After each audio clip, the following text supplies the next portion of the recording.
Y ya entonces hago la presentación. Bueno, primero que nada, doctor Lerma, profesor Lerma, muchísimas gracias por aceptar la invitación. Ahora le presento a todos, el profesor Lerma estudió biología en la Universidad de Madrid, en España. Después de concluir su doctorado en el campo de la neurociencia, continuó su carrera en la Facultad de Medicina Albert Einstein en Nueva York. Se incorporó al Instituto Cajal, la CSIC, en el año 1990 y fue director en funciones en el 1996. Se trasladó al Instituto de Neurociencias de Alicante en 2004, desde 2005 fue su vicedirector y luego director hasta el año 2016. Fue miembro del directorio del Consejo del Cerebro Europeo entre el año 2014 y 2018 y casi simultáneamente secretario general de la Federación de Sociedades Europeas de Neurociencia, FENS. Desde el 2014, Juan Lerma es director científico del Centro de Excelencia Severo Ochoa. Es una de las estructuras organizativas que cuentan con programas de investigación de frontera y altamente competitivos. Desde el 90 trabaja en la estructura y función de los receptores de glutamato. Entre muchos otros aportes, describió la existencia en las neuronas centrales de receptores kainato funcionales, los CAR, demostrando que las proteínas CAR forman canales de receptores funcionales en las neuronas del hipocampo y proporcionando herramientas para estudios posteriores.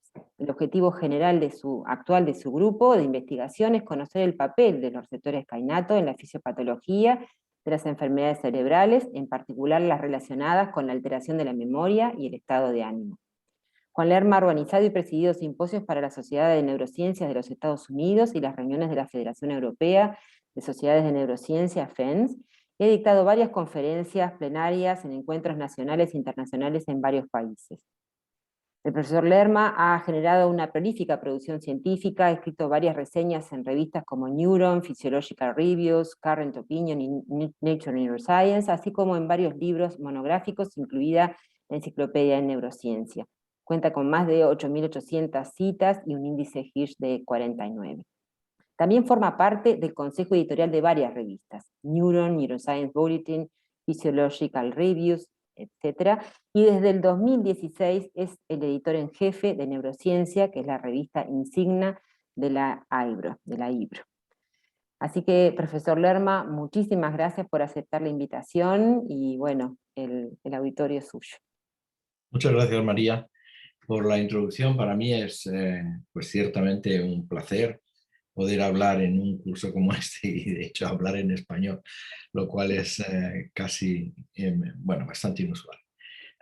Muy rápidamente la idea que tenía era mostrarles qué es lo que pasa cuando uno, después de trabajar años en un tema, escribe un trabajo de manera muy ilusionado, con mucho esfuerzo, y le da al botón de submitir. ¿Qué es lo que pasa después? Porque para la mayor parte de la gente este es un hecho oscuro. Y parece que detrás de esa barrera de cuando se submite un paper y se envía, hay unos hombres de negro que tratan de rechazar el paper siempre, ¿no? De echarlo para atrás, de ponerle pegas, de ponerle problemas, de tal manera que no se publique. Y esto es todo lo contrario.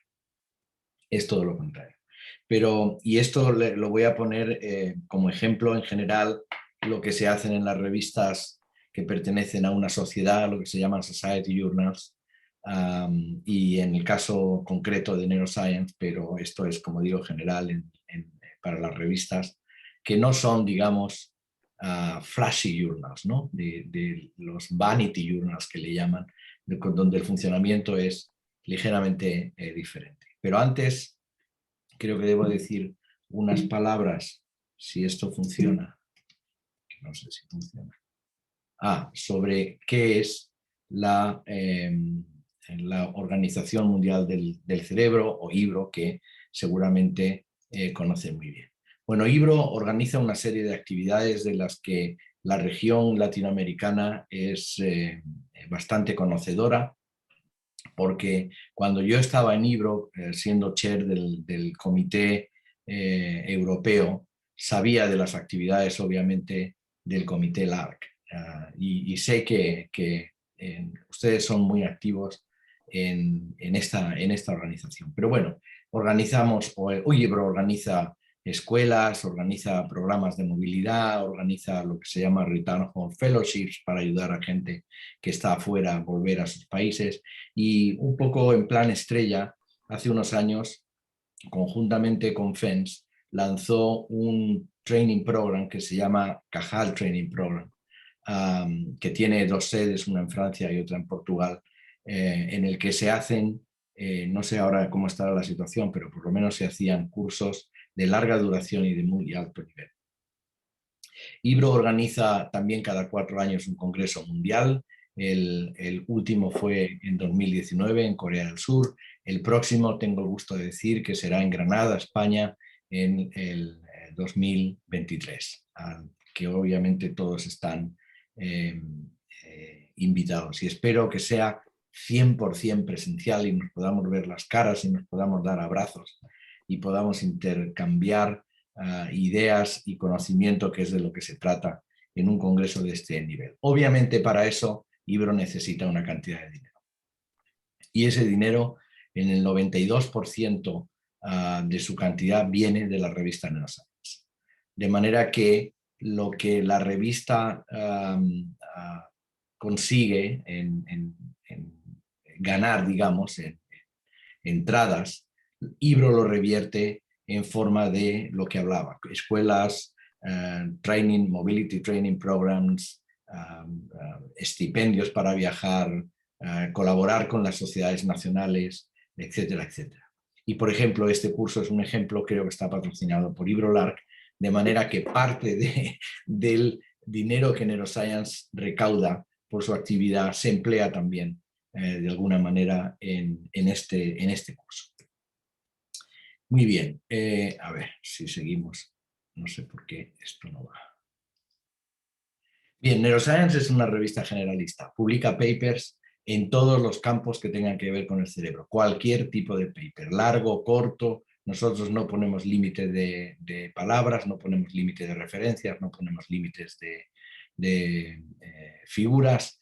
Cualquier necesidad que el autor tenga para expresar y presentar sus datos es bienvenida. Y obviamente publica trabajos, como decía, pues en el campo de la neurociencia en todo, desde la parte molecular, celular, hasta la parte más teórica y de Systems o Computational Neuroscience.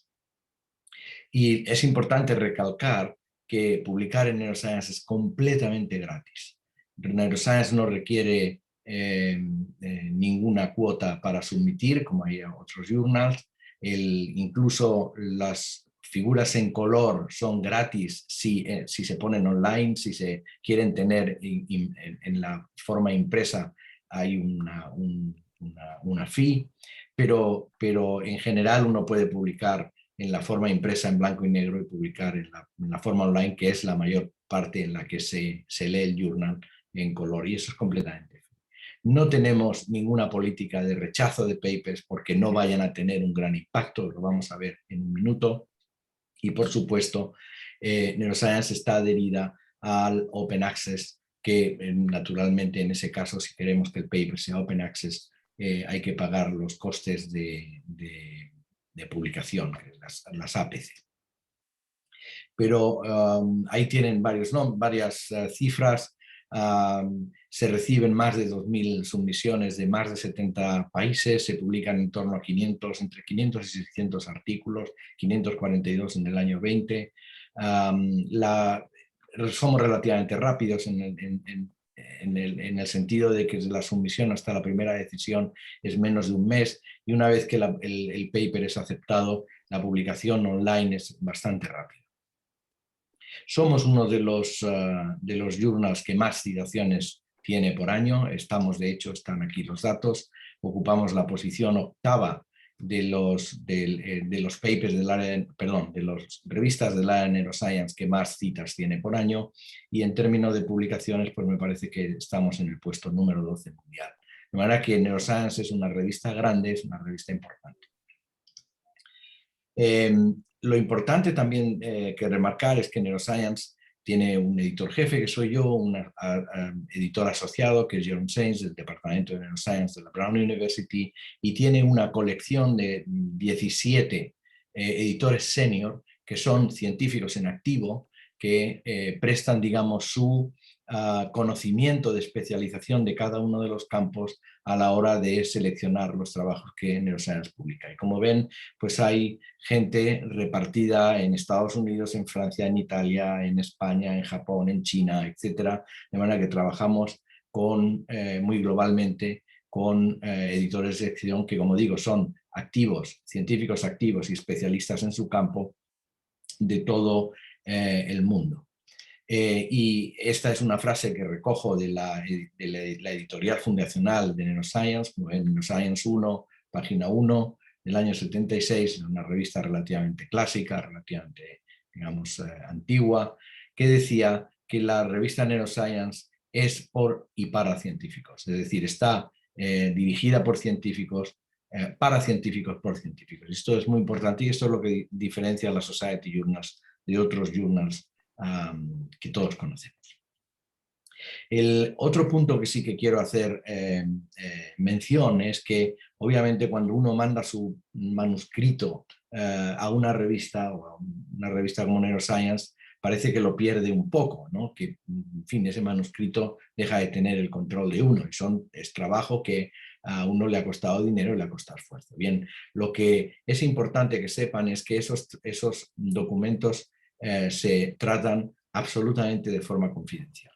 Y son documentos que son de propiedad del autor, nosotros esto lo sabemos y se tratan de manera documental. Y además, cuando se someten a revisión tenemos presentes este párrafo que escribió Stephen Curry, que es profesor de Structural Biology en el Imperial College of London, que es muy importante. No lo voy a traducir porque seguramente la mayor parte de ustedes saben inglés, pero dice, when reviewing, try to remember that you are an author too. Esto es muy importante. And be professional and constructive in your approach. Y esto lo tenemos que tener muy presente porque antes o después todos ustedes o ya son o van a ser referees de alguna revista y van a tener que referir algún trabajo.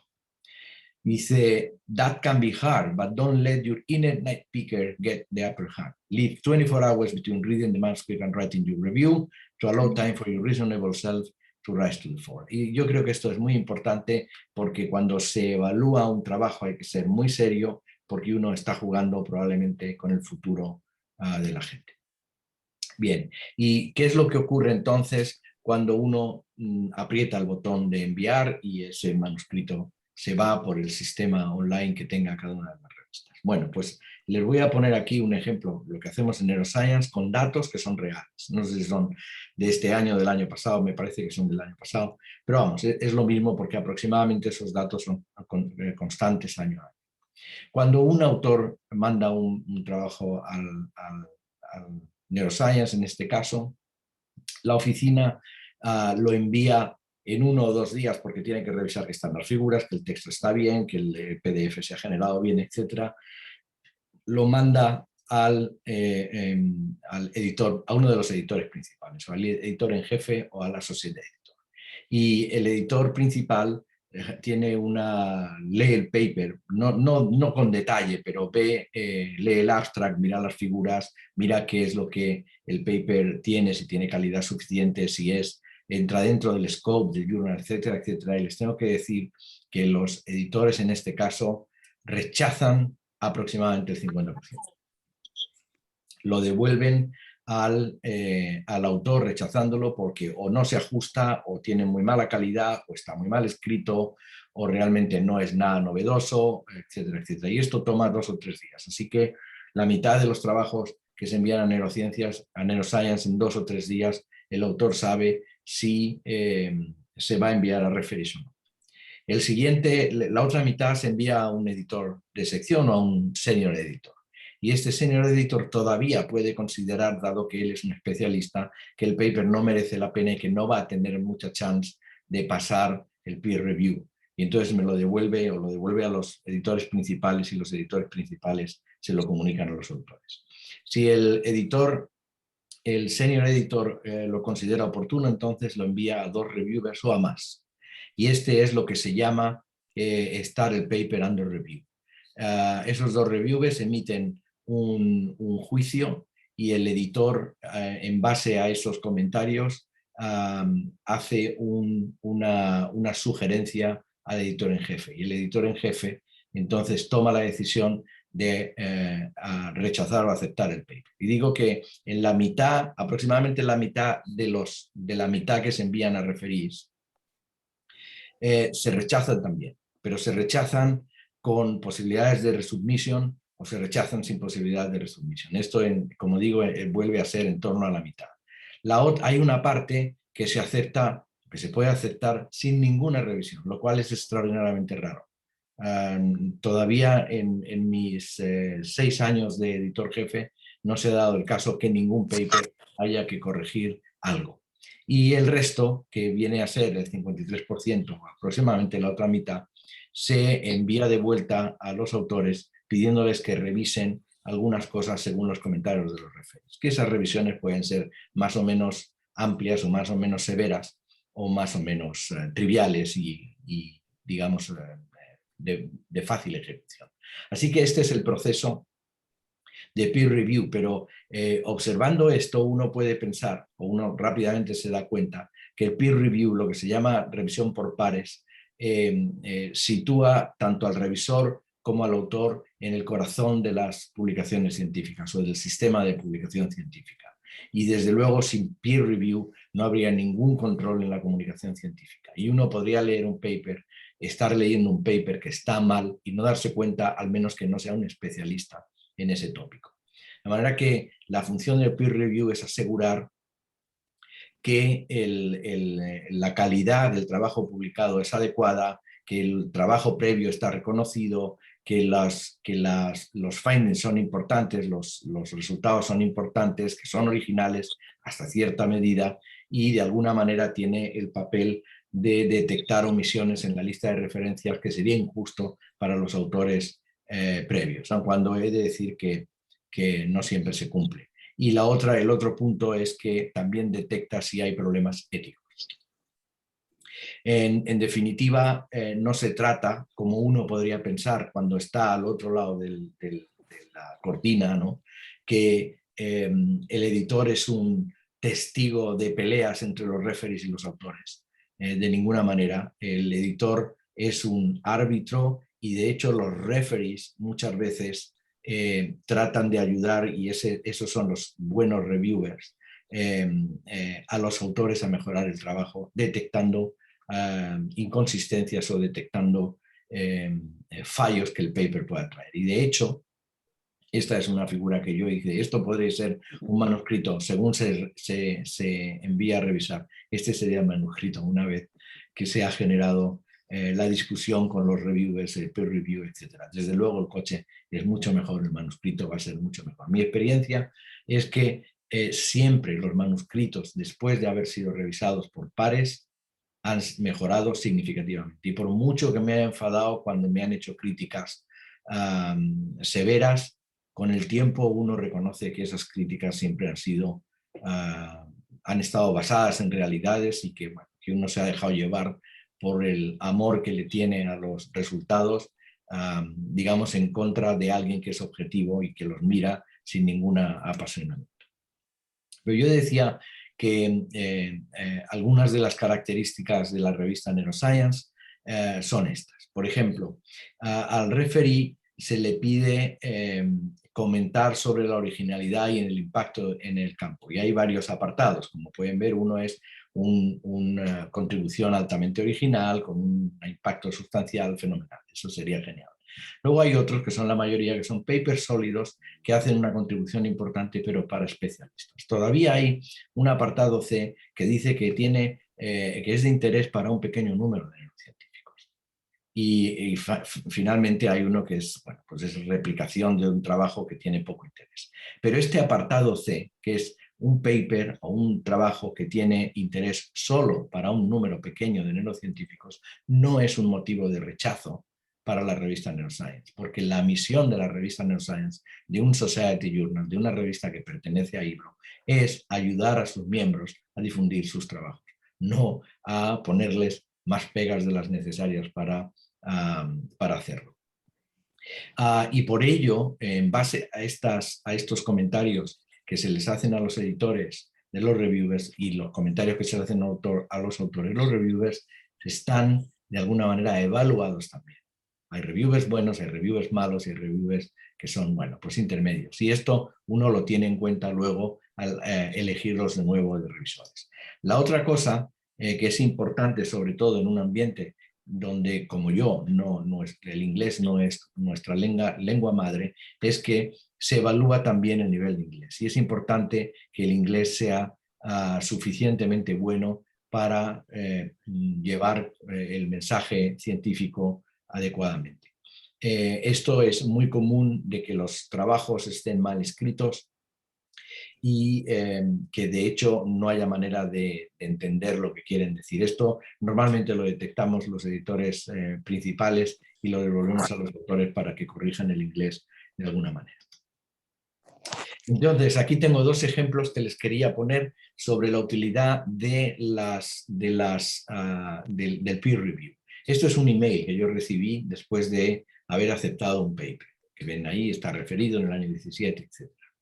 Y dice, many thanks for the constructive peer review of our manuscript. In particular, reviewer one made some very useful suggestions which has led to me reanalyze all data and has provided with new insights on the nature of brain stimulation. I realized that peer review is anonymous. Esto en nuestro caso todavía es anónimo. Hay otras revistas que hacen un disclosure del nombre de los reviewers. En nuestro caso, el derecho del reviewer es anónimo. Él puede firmar el review si quiere, pero nosotros no lo revelamos. But would it be all possible for me to be in communication with this reviewer to discuss the issue further? At least, would it be possible to rely my sincere gratitude to the reviewer as her suggestion has helped to resolve an issue with which I've been struggling for over 10 years. Así que en este caso el revisor le puso al autor sobre la pista de algo que no entendía y que estaba tratando de entender en 10 años. Y esa es la belleza del peer review y lo que el peer review puede valer. Por otra parte, este es otro email de un año más tarde de otra persona donde lo que encuentra es que cuando trata de analizar los datos para incorporar, para contestar las preguntas de los referees, dice, I discovered a serious error in the original data analysis.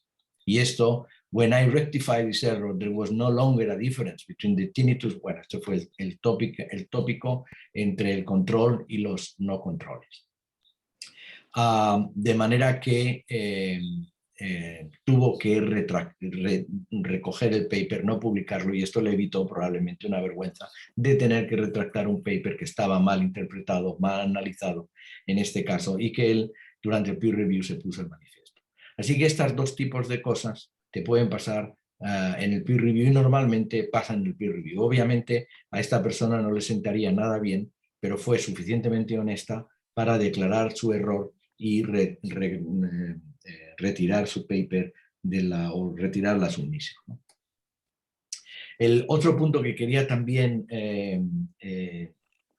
darles aquí un punto de alarma antes de mostrarles un poco cómo hay que crear un manuscrito es el siguiente. Desde hace una serie de años hay muchos journals que se llaman predatorios o no sé cómo se traduce, predatory open access journals en el área de neuroscience and neurology, que están creciendo espectacularmente, que no tienen peer review y que lo único que hacen es publicar trabajos porque se paga por ellos. Y este trabajo que publicamos nosotros en el año 17 recogía una lista de, me parece que hasta 200 journals que trabajaban con ese parámetro. Y como ven, el nombre de los journals es perfectamente sonable, es perfectamente audible y pues, American Journal of Neuroscience parece respetable o yo no sé, Archives of Neuroscience o British Open Journal of Advanced Neuroscience, Current Neurobiology. En fin, son journals que parecen perfectamente respetables y que no lo son. Y el hecho es que en el año 2011 se detectaron 18 journals de este tipo y en el año 2015, 4 años después, había más de 1.100. 693 y un año después 1.100. Así que es un incremento exponencial que lo que hace es sustraer trabajos que pueden ser digamos, trabajos honestos, trabajos dignos de revistas que son revistas reales en el área de neurociencias. Y ahí tienen como el cálculo a este momento es que se habían, digamos, sustraído del área legal, entre comillas, de la neurociencia más de 2.400 trabajos. Y esto yo creo que hay que tenerlo presente cuando uno envía a publicar un trabajo. Hay que enviarlos a revistas que son conocidas y que uno está seguro que tienen un editorial board, como yo he presentado al principio, de profesionales, que tiene editores serios, etcétera, y que el peer review es completamente serio. Bien, y dicho esto, les quería en los próximos 10 minutos o así contar un poco cómo, a mi modo de ver, se prepara un manuscrito, sobre todo para aquellos más jóvenes que no hayan tenido o que tienen poca experiencia en este término. Y lo primero que uno tiene que pensar cuando quiere publicar un trabajo es si lo que tiene es realmente publicable. Eso es lo primero que tiene que pensar. Los resultados son originales, están listos para que alguien los considere como buenos o realmente todavía no están maduros. Eso es lo que tiene que ver. Y entonces cuando toma la decisión de sí, son resultados interesantes, son resultados originales, son resultados que me han llevado a concluir algo, vale la pena ponerlo en conocimiento de mis pares, pues entonces adelante, vamos a organizar un manuscrito que sea fuerte, que sea serio. ¿Y cómo se hace eso? Pues es muy fácil. Simplemente hay que organizar un manuscrito, hay que contar la historia de una manera lógica, dando mensajes claros y útiles, no farragosos, no complicados, de tal manera que los lectores entiendan lo que están leyendo como si ustedes se los estuvieran contando a un amigo. Eso es el mejor consejo que les puedo dar a la hora de generar un manuscrito fuerte y que sea entendible. Lo tienen que presentar de una manera fácil de leer, una manera lógica, de que sea al punto, que no tenga exceso de verborrea, digamos, que dé mensajes claros y útiles, porque así el lector lo va a apreciar y sobre todo quien lo va a apreciar es el editor que lo lee el primero, ¿no? Entonces, uno de los consejos es que lean la guía de los autores que en cada revista hay, porque eso les ayuda mucho a cómo hay que organizar los manuscritos, cómo hay que organizar las figuras, cuáles son, digamos, los características principales. Esto es importante, leer la guía de autores para los autores, lo que los consejos que las revistas dan a la hora de generar un manuscrito en términos de extensión, de tipo, etcétera, etcétera. Y mi experiencia como editor es que en general la gente no se lo lee. Y entonces genera manuscritos que te resulta muy difícil entender. Y entonces, obviamente, todos somos gente ocupada y antes de empezar a tratar de entender lo que alguien te quiere decir, pues se lo devuelves diciéndole, no entiendo nada, lo siento mucho, rehágalo y envíelo de nuevo, envíelo a otra revista. ¿Cómo se estructura un artículo? Bueno, pues esto lo sabemos todos. Hay un título, hay un abstract, hay palabras clave para que se pueda indexar ese artículo, hay una introducción, hay unos métodos, hay unos resultados y hay un apartado de discusión de esos resultados. En ocasiones se puede poner una conclusión, hay que agradecer a quien ha ayudado, las fuentes de financiación, etcétera. Tiene que haber una lista de referencias en los que el artículo está basado y en todo caso, si hace falta, hay que ponerlo en los materiales que soportan, pues, bueno, pues son las figuras, pueden ser materiales auxiliares o supletorios, etcétera, pero lo más importante son las figuras, son los datos, lo que ilustran los datos. Y en general, los trabajos no se escriben de abajo arriba, sino de arriba abajo. Al revés, de arriba abajo, sino de abajo arriba. Lo primero que se generan son los datos, son las tablas, son las figuras. Luego se describe cómo se han generado esos datos. Se describe cuáles son los datos. Generalmente se discute cuál es el encaje de esos datos en el conocimiento general, qué es lo que aporta, etcétera, cuáles pueden ser los problemas que pueden tener o los fallos de interpretación u otras posibilidades de interpretación. Finalmente se escribe la conclusión general y luego la introducción que pone esos datos en referencia con el tipo de información que es disponible. Finalmente se escribe el título, se piensa el título en base a todo eso y se escribe el resumen. Pero no se hace al revés, no se escribe el título y luego el abstract y luego la conclusión, sino al revés. Lo primero que hay que tener son los datos, cómo se han hecho, describirlos, qué sentido tienen, cuál es la conclusión a la que se llega, cómo eso encaja o de dónde surgen y finalmente el título y el abstract. Y en el proceso de escribir hay algunos consejos que me gustaría dar. Por ejemplo, hay muchos editores y reviewers, y yo entre ellos, que lo que tratan o dan el consejo de que se hagan títulos, primero que sean declarativos, es decir, que sean claros, y segundo que sean cortos. Y hay un estudio que indica que los trabajos que tienen los títulos más cortos son los trabajos que más impacto tienen. Hay una correlación entre el tamaño, la longitud de los títulos y el impacto que luego tienen esos papers. Y aquí hay un ejemplo, por ejemplo, hay un título aquí que se pone que es relativamente hipotético, Trends in Groundwater Storage, y eso se podría haber traducido a Doubling of Groundwater Loss in 2010, que es esencialmente de lo que iba a trabajar.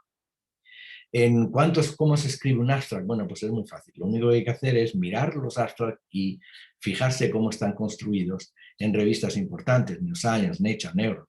Eso es completamente útil a la vez y ahora yo les voy a poner un par de ejemplos. Otro truco que es conveniente es que no se usen fonts pequeños a la hora de escribir un trabajo, porque cuanto más se facilite la lectura del trabajo, cuanto menos cansado sea, más posibilidades tienen de que alguien se vea el trabajo. Y en el caso de los referees y en el caso de los editores, esto es así de claro. Entonces, el consejo es que escriban un trabajo y ajusten el font de tal manera que haya unos 12, 15 palabras por línea, no más. Y eso viene a ser entre 12, 13, 14 pitch de puntos. Y luego hay en algunas revistas esto se hace sistemáticamente, como en Neuroscience, a las líneas se les pone, aun cuando ustedes no las pongan, se le pone un número para facilitar luego las referencias que los reviewers puedan hacer a detalles que hay a lo largo del paper. A la hora de escribirlo también hay que evitar usar palabras altisonantes, ¿no? Unprecedented, paradigm shift, amazing, dramatic, remarkable.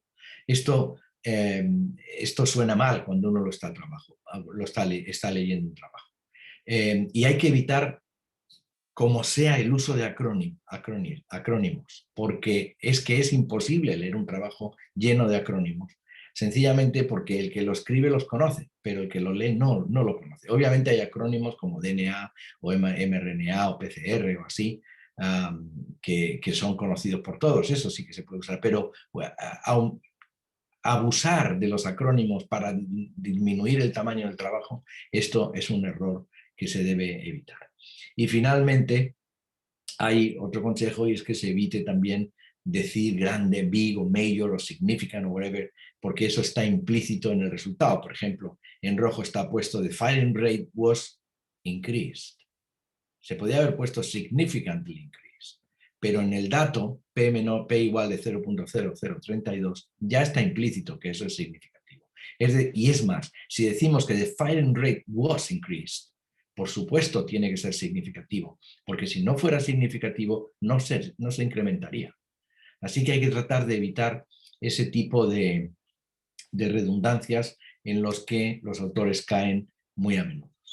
En cuanto a las figuras, a las leyendas de las figuras, pues también hay que tratar de dar títulos breves y que sean descriptivos de lo que uno va a ver. Este es un ejemplo de una revista, de una figura mía, Co-expression of Gluar 6 subunits and GAD mRNAs in hippocampal neurons. Bueno, pues está claro lo que la figura va a mostrar. O este que también es de un paper mío, Point Mutations in NR1 affect allosteric interactions. Está claro, ¿no? Hay que evitar, en fin, uncertainties. En fin, tratar de evitar lo máximo posible las dudas que uno pueda tener al leer. Hay que definir los intervalos de confianza, los rangos, si se está hablando de error estándar, si se está hablando de desviación estándar, etc. Y en Neuroscience recomendamos, por ejemplo, que en vez de usar bar plots, se usen box plots, porque tiene mucha más información el box plot que el bar plot. Sobre todo cuando, como normalmente pasa, las distribuciones no son normales. Y un punto final es que hay un porcentaje de la población importante, nada desdeñable, que no ve bien los colores y confunde el verde con el rojo. Y por tanto, poner figuras rojo y verde, por ejemplo, en inmunocitoquímica, etcétera, cuando ahora con los confocales uno puede elegir los colores que quiera, pues es contraproducente. Sobre todo, yo no distingo bien el rojo y el verde, y entonces cuando me llegan figuras con rojo, verde y amarillo, pues yo no veo dónde se superponen, dónde no se superponen, etcétera, porque me cuesta muchísimo trabajo. Así que uno de los consejos que no es solamente Neuroscience lo da, sino muchas otras revistas, que se traten de elegir colores que no creen esos problemas en gente con color blindness. El otro punto al que ya me he referido es el título. El título tiene que ser, como decía, lo más corto posible, describir bien el contenido, que identifique el problema principal y que no use abreviaturas, porque si no, no se entiende. Entonces tengo yo aquí dos o tres ejemplos, nada más para que vean cómo se pueden modificar los títulos. Este es un ejemplo que no tiene nada que ver con la neurociencia, es un ejemplo bien complejo. Biaxial flexural strength of two resin modified glass ionomer versus two composite dental cements. Bueno, esto se puede resumir de esta manera. Mechanical properties of dental cement. Y obviamente cuando uno ve el primer título no se le ocurre leer el paper. Pero si uno lee el título siguiente siendo el mismo paper, sí se le ocurre leerlo. Y yendo ya a casos concretos donde yo he hecho sugerencias a los autores para modificar el título, pues este era uno: Behavioral Changes in Neuronal Damage in Rhesus Monkeys after 10 weeks of ketamine administration involve prefrontal cortex dopamine D2 receptors in dopamine transport. Aquí hay demasiada información en ese título. Es casi un summary. Entonces yo les sugerí, ¿por qué no dicen Neural Mechanism Underlying Ketamine Addiction in Monkeys? O la otra posibilidad, que tiene una palabra más, Ketamine Induced Behavioral and Neurological Alterations in Monkeys. Creo que los títulos en rojo son más atractivos que el otro en gris, que no es nada atractivo. Y este es otro ejemplo: sulforafane alleviates lipopolysaccharide induced spatial learning and memory, bla, bla, bla, bla. Pues se puede poner therapeutic access of sulforafane on learning and memory functions. A veces conviene, si es importante, poner que es mice. Si es importante se pone. Aquí podríamos haber añadido therapeutic access of sulforafane on learning and memory functions in mice. Y hubiera sido pues 11 palabras en vez de 16 o 20, ¿no?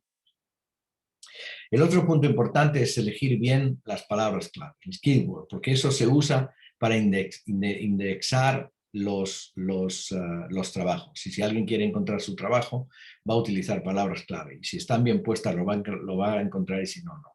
Y son realmente los labels, las etiquetas que tiene cada manuscrito.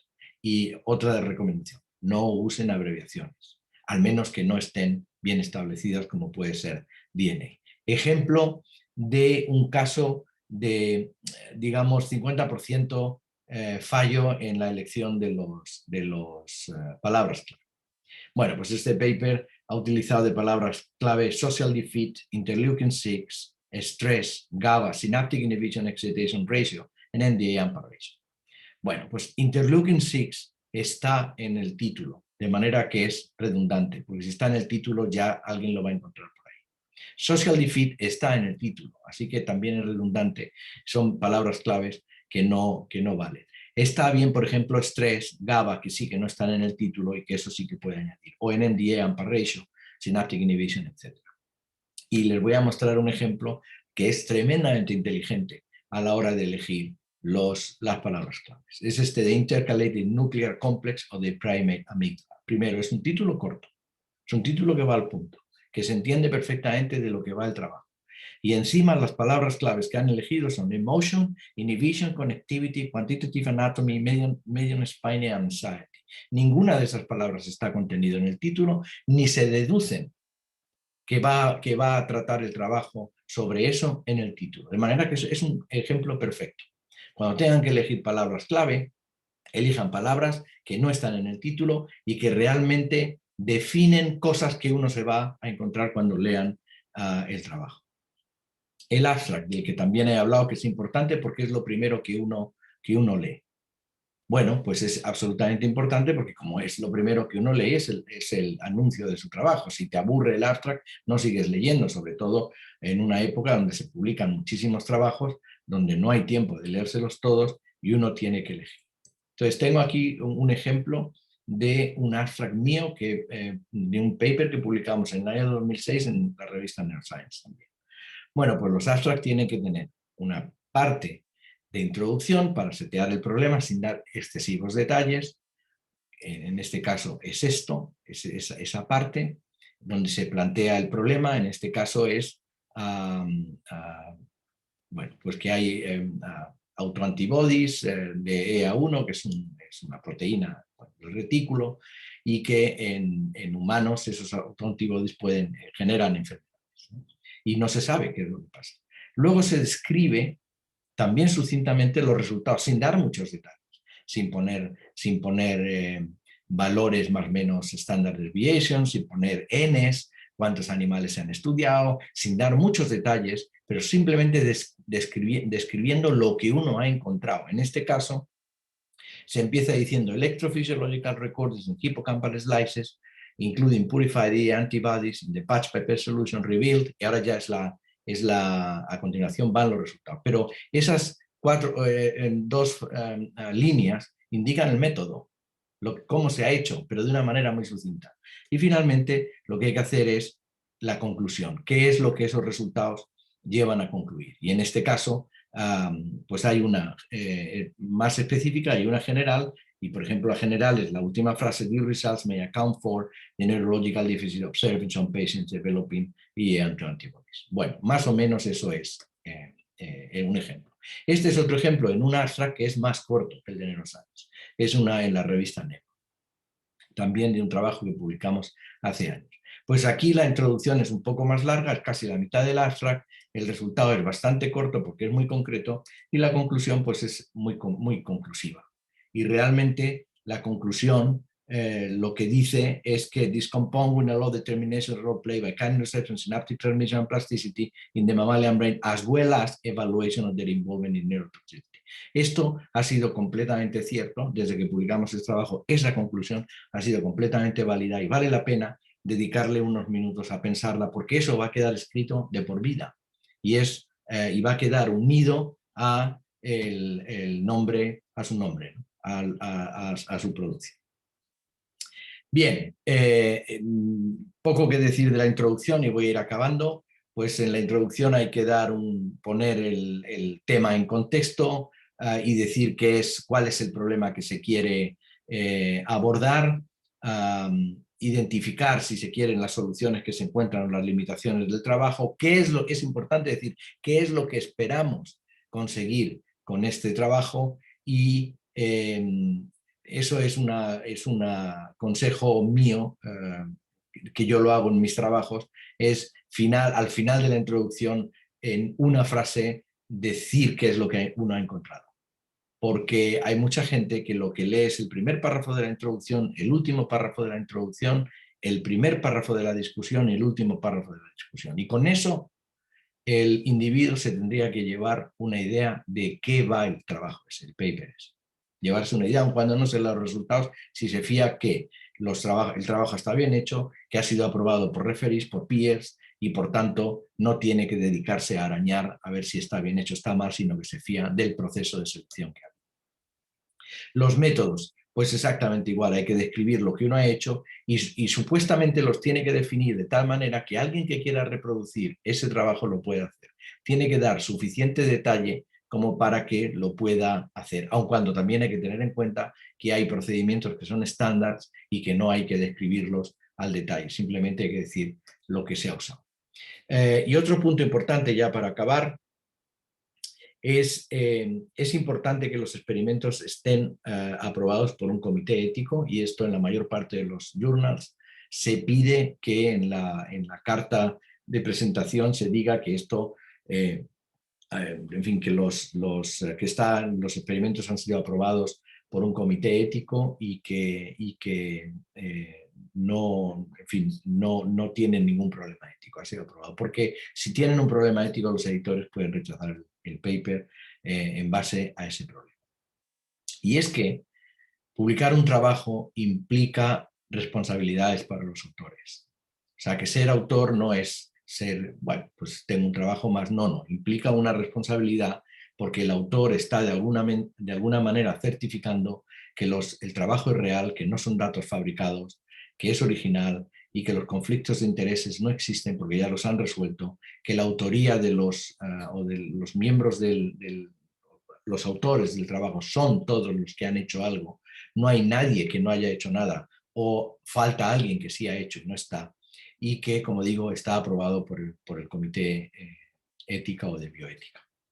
Y hablando de ética, uno de los problemas con los que nos encontramos es el abuso de textos que ya han sido publicados. Y generalmente todos los trabajos se someten a un detector de textos, de coincidencias con trabajos ya publicados. Y, por ejemplo, este es un caso donde más de la mitad del texto es copiado de otro trabajo, de otros, sobre todo de Learning Views, no sé qué, que puede o no ser de los mismos autores. En el caso de que sean de los mismos autores es menos grave, pero en el caso de que sean de otros autores, pues es un caso de plagio, y este es el caso, por ejemplo, de aquí, que tiene es más del 60% del trabajo, como ven, está copiado con algunas diferencias. Por ejemplo, tratamiento de glucocorticoides, seguramente que esto está copiado de algo donde el tratamiento no era de glucocorticoides, era de otra cosa. Y esta es la única novedad que tiene ese trabajo. Todos estos trabajos,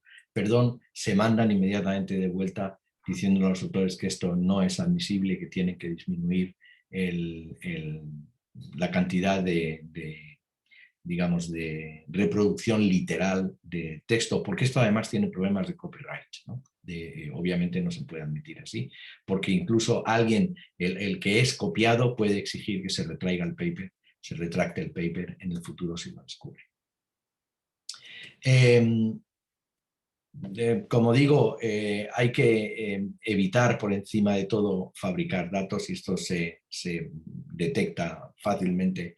Por ejemplo, aquí tienen unos Western blots que eran de interleuquina 6 en el tratamiento 2, en la figura 1, y que luego se convierten, estos Western blots se convierten en actina en la figura 2, ¿no? Esto es relativamente pillable, de manera que eviten esto. A veces son errores a la hora de construir la figura. Cuando esto lo detectamos, pedimos explicaciones, y si hay una explicación razonable lo aceptamos, pero si hay mala fe, esto se pone incluso en conocimiento de las autoridades académicas por si tienen que hacer algo. Y ya esto, obviamente, más allá, nosotros no podemos hacer nada. De los resultados, pues que hay que describirlos de la misma manera, hay que hacer un buen análisis estadístico, las figuras tienen que ser impecables, no hay que evitar decir los datos que son inesperados, a pesar de que obviamente hay que subrayar los datos principales y lo que se espera, pero no hay que ocultar los datos que no son esperados. Y, como digo, tienen que ser claros y fácil de comprender. En la discusión, pues esto es una parte muy importante de los trabajos.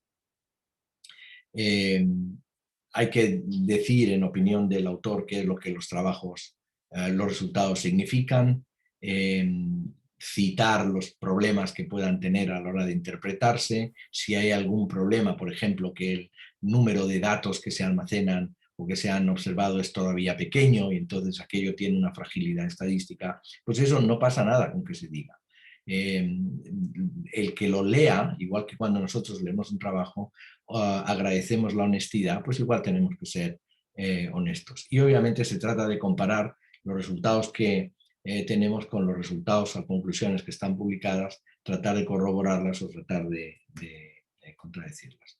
La conclusión pues tiene que ser clara, a veces hay una conclusión clara y otras veces no es tan conclusión, pero sí es importante evitar que la conclusión vuelva a repetir los resultados. Hay muchos casos donde uno dice conclusión, entonces lo que cuenta es el resultado, no la conclusión. Uno puede tener cientos de resultados y solo una conclusión. Y otras veces puede tener más de una conclusión, pero no hay que repetir los resultados. Eso es mi consejo.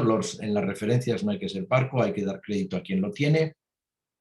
Y el otro punto importante es que es responsabilidad del autor escribirlo en un buen inglés. Esto no lo podemos hacer a nivel de la editorial ni a nivel de los editores.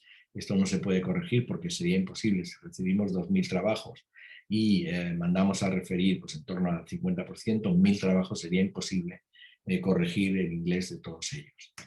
Con esto yo les quería decir, un punto importante, es importante escribir una cover letter, porque ahí en la cover letter es donde se pone de manifiesto lo que uno piensa de sus resultados de una manera amplia. No hace falta escribirlo como se escribe en el apartado de resultados, pero sí que le puede decir al editor, pues yo pienso que esto es importante por esto y por esto y por esto otro, que entra dentro del scope del journal y que tendrá una digamos, interés de una determinada gente, clínica, etc. Y una de las cosas que no hay que hacer, y que hay mucha gente que hace, es un error, no hay que hacer es repetir el abstract en la cover letter, porque el abstract ya lo tenemos, la cover letter es otra cosa. Y no tiene que tener más de una hoja de larga y bueno, hay algunas frases, digamos, hechas, por ejemplo, que el manuscrito no ha sido publicado o que no está considerado para su publicación en otro journal y algún otro detalle sobre problemas éticos, etc. Pero es importante que creo que tengo un ejemplo. Por ejemplo, esta cover letter es completamente inútil, porque lo que dice es submitting un journal, un paper que se llama Scopolamine and Medial Frontal Whatever, the above mentioned has not been published elsewhere, bla, bla, bla, bla.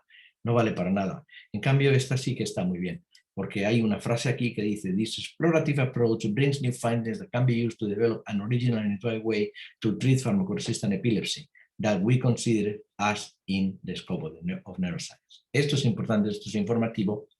O esta otra que también identifica aquí evidencias que dan sobre expresión en sensory neurons, etcétera, etcétera. Esto es importante, porque esto evita al editor tener que leer todo el trabajo buscando cuál puede ser la implicación y la originalidad de los trabajos. Así que mi recomendación, hay algunos editores que no recomiendan las cover letters, yo sí las recomiendo y a veces es muy útil a la hora de decidir si el trabajo vale la pena considerarlo o no vale la pena considerarlo.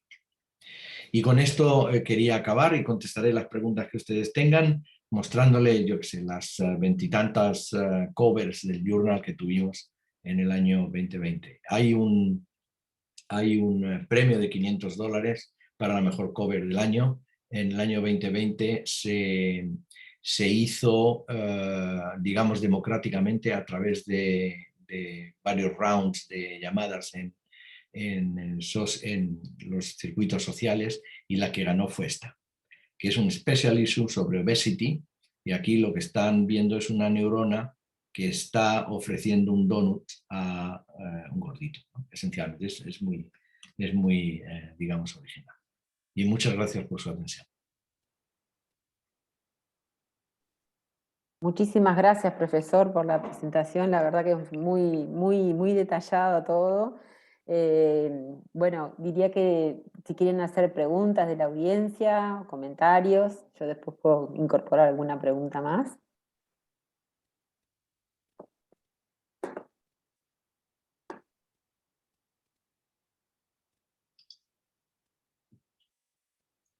Vamos a dejar a cover. ¿No hay preguntas? ¿Comentarios? Bueno, a mí me resulta interesante pensar en comparativamente neuroscience, cómo es la duración del proceso, ¿no? Con otras revistas, digamos, desde que uno lo envía y bueno, pasa por todo el proceso. Es parecido, hay revistas que tardan mucho más, pero en el área de neurociencias, ¿no? Considerando las revistas digamos, parecidas a Neuroscience, está en torno, cuando se envía un paper y el paper se envía a referees, está en torno a un mes. Nosotros estamos en media un poco menos de un mes, aun cuando a veces hay referees que tardan más de lo que deberían de tardar, entonces se les espera, se les recuerda, etcétera, y eso, pues, si hay mala suerte, puede que lleve un poco más. También es verdad que en otros trabajos, en algunos trabajos es difícil encontrar referees, porque, bueno, el trabajo no tiene mucho interés, entonces cuando uno le envía a un experto el abstract pidiéndole que haga un assessment de ese paper, lee el abstract y si no le interesa mucho, pues dice, no, no tengo tiempo o no contesta. Entonces todo el tiempo que toma en enviarle, en leerlo, en que no conteste, etcétera, es tiempo que se suma al proceso editorial y se puede sobrepasar alguna vez el mes, pero en torno a un mes. Yo creo que además, incluso en las revistas más rápidas, donde tienen los editores con 100% de dedicación, etcétera, como puede ser Neuron o Nature Science o así, tardan en torno a un mes también. ¿Un mes sería entre la que uno le envía y que ya tiene la primera respuesta? Ya tiene la primera decisión con referees. Sí, Ahí va. porque si es sin referees, es como digo, nosotros nos toma un par de días, no más. Claro. O sea, a Bien. mí cuando me llega un trabajo, yo inmediatamente lo leo y trato de tomar una decisión. Y la decisión es, lo envío al senior editor o se lo envío al autor diciéndole que mejor que busque otro sitio, o que lo arregle o que lo modifique. Yo eso lo trato de hacer inmediatamente. Porque sé que la gente, obviamente, cuando envía un trabajo a publicar, pues está muy expectante, ¿no? Claro. Y para ellos no pasa el tiempo. Por ejemplo, lo envían el viernes por la tarde, se van a tomar cervezas o hacer parrilladas o yo qué sé, y ya el lunes quieren saber algo. Entonces no piensan que los editores también tomamos cervezas y hacemos. Bien. Bueno, acá hay un comentario de Candela que dice que muy útil, muy completa la charla. No sé si Matías, que puso la cámara, de repente quieres hacer alguna pregunta o comentario, ¿no?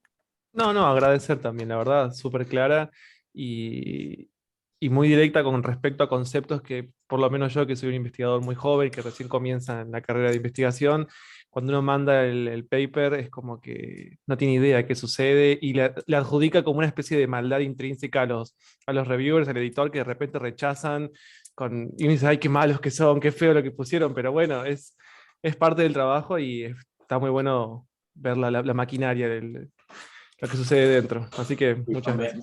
Me alegra que hagas esa reflexión, porque en realidad yo siempre digo que mi trabajo como editor de una revista es publicar, no rechazar. Entonces, cada vez que tengo que rechazar un paper es una especie de fracaso, Claro. ¿no? Porque después si el paper está muy mal y se rechaza a nivel de editorial, en fin, de la mesa editorial, bueno, pues no ha llevado mucho trabajo, pero también ha llevado, es una submisión, entonces alguien ha pensado que podía interesar y es una pena que no interese. Pero si se ha realizado el trabajo de hacer el proceso editorial, los referís han hecho sus informes, el senior editor ha hecho el informe, luego yo tengo que leerme esos informes y escribir una carta de decisión. Y esa carta de decisión es rechazar sin posibilidades de resubmitir. Es un fracaso, para mí es un fracaso. Entonces no me gusta más decir, ¡bah! Su trabajo, los referees son entusiastas, qué bien, no solamente tiene que hacer esto y lo otro, cambiar la figura A y la figura B, nada más, eso es genial, eso es cuando uno se pone contento. Muy bien. Acá Anabel quiere hacer una pregunta o comentario. Anabel. Hola, un gusto conocerlo. Capaz que alguna vez fue editor de alguno de los papers porque tenemos algunos artículos publicados en Neurociencia y siempre nos han tratado súper bien y muy constructivos. Y la verdad que yo ya soy vieja en esto, pero yo aprendí mucho igual en esta charla y se lo quería decir. Porque nunca me imaginé, por ejemplo, que la cover letter era tan importante, ¿no? Y también tenía una cuestión errónea con las palabras claves, que uno en general comete el error de repetir las que están en el título, y la verdad que me fue muy, muy útil la charla. Sé que los estudiantes habrán aprendido, pero yo también aprendí mucho. Así que se lo agradezco muchísimo, y de interactuar con los editores de la revista Neuroscience, la verdad que siempre hemos podido sacarle más jugo a los resultados de lo que nosotros mismos nos dimos cuenta, y yo creo que ese es el valor más importante de hacer como de la ciencia un colectivo, ¿no? Una contribución colectiva de interpretación de resultados con las cabezas que son más especialistas y que tienen más experiencia. Así que la experiencia ha sido muy buena. Muchísimas gracias, un honor tenerlo acá en la charla. Muchas gracias, muy muchas amable. gracias. Muchas gracias. Y no, y bueno, mi consejo es que si alguien tiene una duda, pregunte, porque los editores somos personas, no somos hombres de negro que vamos tratando de matar gente por ahí. No, no, somos personas y tenemos un nombre. O sea, a mí me encanta que me llamen Juan, ¿no? En vez de decir Dear Editor. Yo tengo nombre, Dear Juan, está muy bien. Muy bien. Bueno, acá tenemos algunos comentarios en el chat. Dice Pablo Ezequiel Flores, dice, no puedo usar el audio, perdón, quería agradecer la presentación del doctor, muy clara, me han sido valiosas particularmente las sugerencias respecto a empezar de los resultados hacia arriba y el contenido sugerido de cada apartado. Natalia Suárez dice, muy interesante, muchas gracias. Sandra dice, muy directo, y ver el detrás de cámara de las publicaciones es excelente y revelador. Pablo también dice, qué importante también la formación en peer review, dado que existen recomendaciones valiosas como dar un tiempo entre primera lectura y revisión. Eso es otra cosa importante, ¿no? Cómo ayudan a los propios revisores.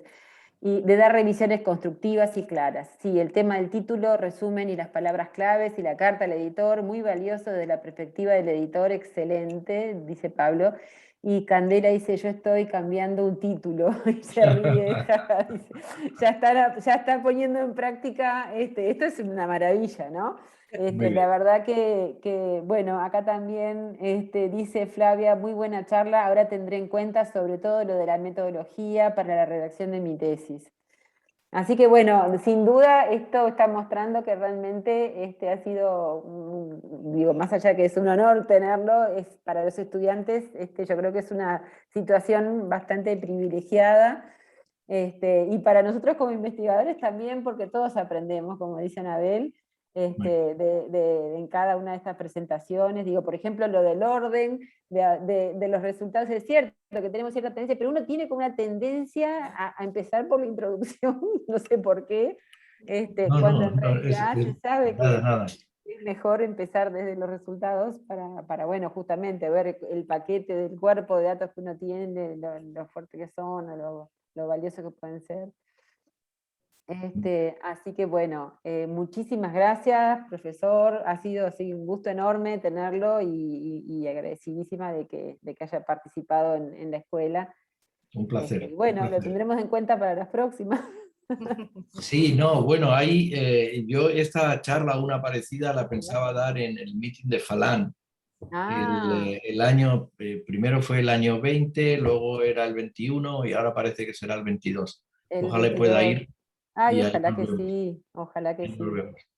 Una consulta ahora que se me está hablando en voz alta, hay como una tendencia últimamente a hacer como prepublicaciones. Eso yo creo que es una buena idea. ¿Y en qué está De Neuroscience en ese sentido? De hecho, nosotros, si el paper que se envía a submitir está en forma de preprint, no tenemos ningún problema, lo consideramos exactamente igual. Es más, Elsevier tiene un servicio de preprints y claro. estamos en negociaciones con ellos para que los trabajos que nos envíen a Neuroscience, una vez que pasa, digamos, mi filtro, el filtro del editor jefe, y se envía a reviewers, ese trabajo se publique como un preprint ya, sin esperar el mes, porque después del mes vienen las revisiones, y las revisiones, pues depende, hay algunos trabajos o algunas peticiones que son duraderas, porque hay que hacer experimentos nuevos, entonces se pueden llevar 2 o 3 meses más y después volver a referirlo. Entonces, si lo publicamos y está unido esa publicación al trabajo que está en consideración, pues bueno, la gente lo conoce, a pesar de que tiene que tener cuidado porque hay cosas como las que he mostrado que luego pasan.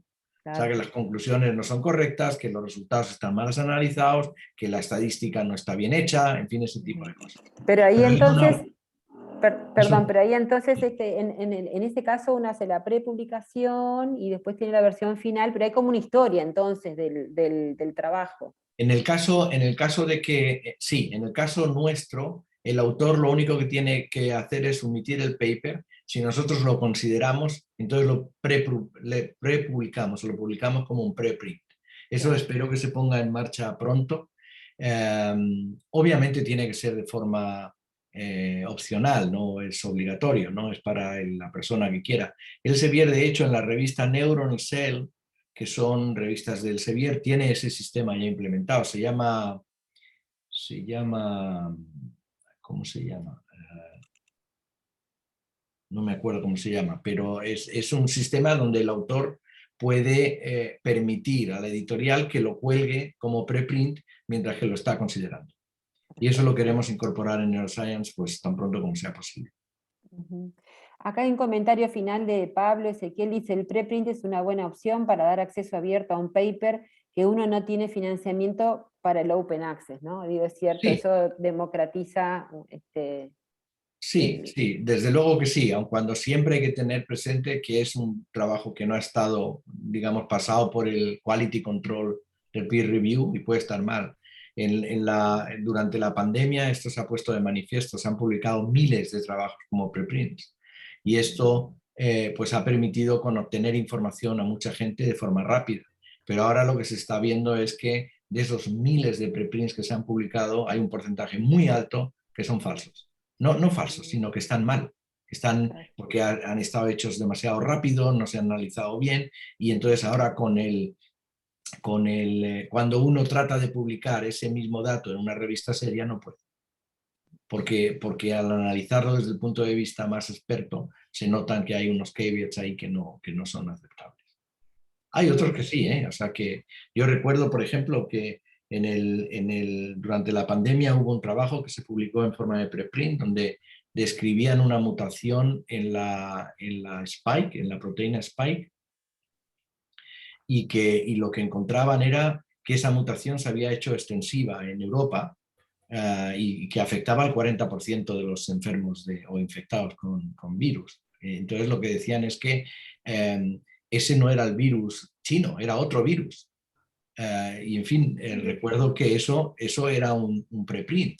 Y entonces mucha gente decía, bueno, pero eso no está sometido, no, eso no te lo puedes creer, eso bla, bla, bla. Yo recuerdo que lo tuiteé porque dije, pero esto explica, por ejemplo, por qué en Europa hay tantas infecciones y en China tan pocas. No que los chinos estén mintiendo, diciendo que no tienen cuando tienen, sino porque hay una mutación que infecta más. Entonces yo lo tuiteé y hubo gente que me criticó, bla, bla, bla, bla. Bueno, finalmente ese trabajo fue publicado en Cell y fue referido, en fin.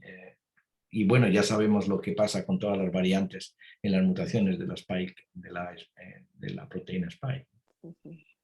En fin, yo creo que sí, o sea, yo animo a la gente a que publique su preprint si no tiene miedo que alguien se lo copie, porque cuando uno lo publica en una revista lo tiene publicado, entonces alguien ya no lo puede copiar porque está publicado. Si está en un preprint alguien lo puede copiar y publicarlo en una revista y o decir que ha sido primero él, ¿no? En fin, ese O tipo sea de que eso cosas. no genera un derecho, digamos, de Creo que no, autoridad. creo que no. Bien, no quiero abusar de su tiempo, pero me surgió otra pregunta, y tiene Adelante. que ver en cuanto al género. ¿Cómo es la representación en las publicaciones de la revista? ¿Cómo estamos en temas de género? Sí, eso es algo que hemos tratado en las reuniones del comité editorial, alguna vez lo hemos tratado.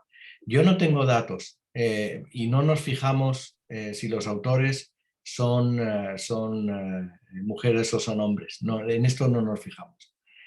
Pero sé que hay un bias inconsciente y que hay otras revistas que sí que han hecho estadísticas y que por algún motivo hay menos primeros autores mujeres que hombres. En el caso, pero esto tiene que ver con trabajos en Science, en Nature, y probablemente el hecho de que sean revistas, digamos, tan selectivas, puede que prevengan a la mujer enviar trabajos a esas revistas. Entonces, los hombres que son más agresivos a lo mejor envían más y por eso les aceptan más. En el caso de neuroscience, pues no lo sé, pero es una cosa que queremos tener en cuenta. Lo que pasa es que es difícil tener esas estadísticas Claro. porque pues es difícil, son muchos trabajos que se publican, muchos trabajos que se reciben y no siempre está claro cuál es el género de la persona que firma. Por ejemplo, nosotros tenemos en torno a 1/3 de las submissions vienen de China. Entonces, saber si un nombre chino es hombre o mujer es casi imposible. Y a mí esto me ha pasado, yo he ido a China y entonces, pues, perdón, alguien decía algo. Tenía un anfitrión y con un nombre y resulta que creía que era un hombre y luego era una mujer, exactamente el mismo nombre. Así que, en fin, en ese caso es difícil. Pero sí, es una cosa que vale la pena mirarlo porque es serio y vale, en fin, vale la pena darle una pensada. Bien. En Bueno. el caso de los comités editoriales, no sé ahora mismo cuánto estamos en términos de male-female en el editorial board. Me parece que estamos en torno al 40% de mujeres versus 60% de hombres. La razón, yo selecciono a los editores, pero la razón, tengo excusas, y es porque realmente las mujeres están sobrecargadas de trabajo. Entonces es más difícil conseguir que acepten puestos editoriales que son extra del laboratorio, de la casa, de la familia, etcétera, que si se le ofrece a un hombre. Por ese motivo probablemente haya menos personas o menos mujeres en los comités editoriales que hombres, pero es simplemente porque es que las mujeres exitosas que no dan más de sí, es imposible, es imposible. De manera que eso es una carga que las mujeres tienen o tenéis, que tenéis que ver cómo aliviar, ¿no? Porque es que sois superwoman, o sea, es que os estáis ocupando de todo al mismo tiempo y eso es imposible, o sea, de los niños, de la casa, de la compra, del laboratorio, de esto, de referir paper, escribir proyectos, es imposible. Es lo que puedo decir. Bien, bueno, profesor, muchísimas gracias.